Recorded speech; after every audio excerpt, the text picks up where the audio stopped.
The Security Council is absent. It's a pity. The General Assembly, the UN, is not working now very intensely because of this distancing and other problems.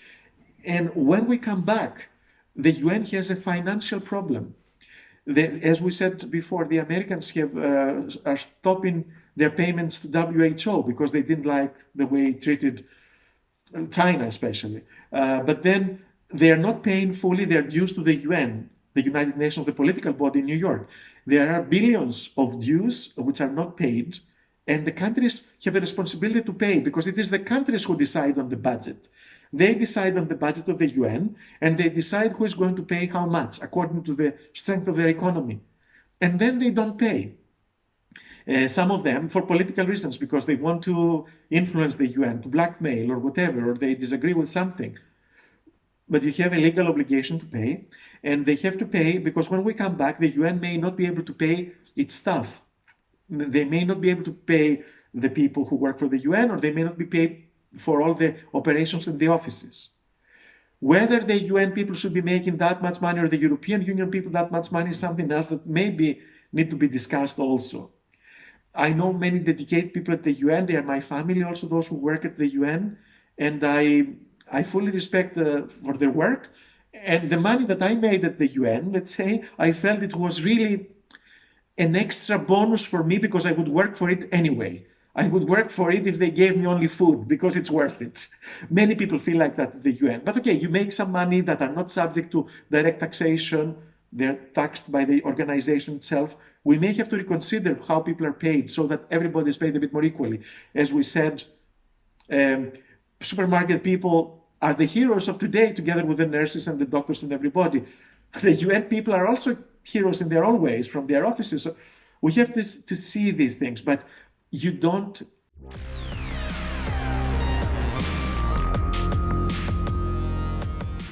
You're not allowed really anybody to let the UN go bankrupt and completely impotent to do anything for the world, because you will lose a lot of things. You lose the cooperation mechanisms, you lose the assistance mechanisms to developing countries, for food to poor people, for diseases and for everything, cooperation in education, cooperation in telecommunications. All these things are finally regulated, or in international transport, by plane, by boat. The rules are decided within UN bodies. The International Maritime Organization, or the International Civil Aviation Organization, the World Health Organization, the Industrial Development, all these things, the rights also, intellectual property rights, for letters, for correspondence, telecommunications.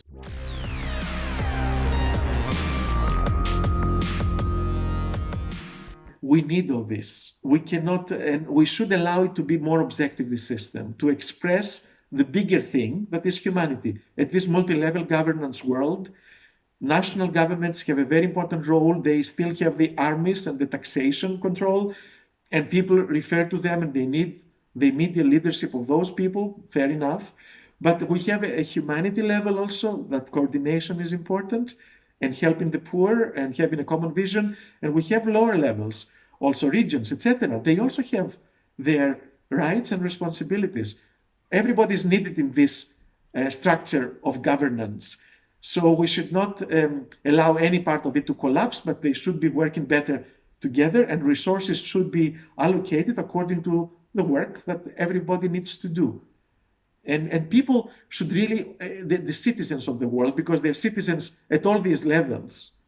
The Secretary General of the UN also responds to you, because you're also a citizen of the world. And if he wants to represent the world, you have a say also how they do it. You may not elect them. It's not exactly a system of direct election or anything, but it is an indirect election by elected authorities. So citizens have to be very alert and sign petitions, let's say, send money if they want to assist good things.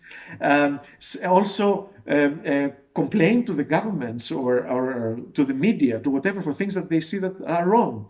And use also social media for a discussion. That's good. I think it's good to have a lively discussion about all these things.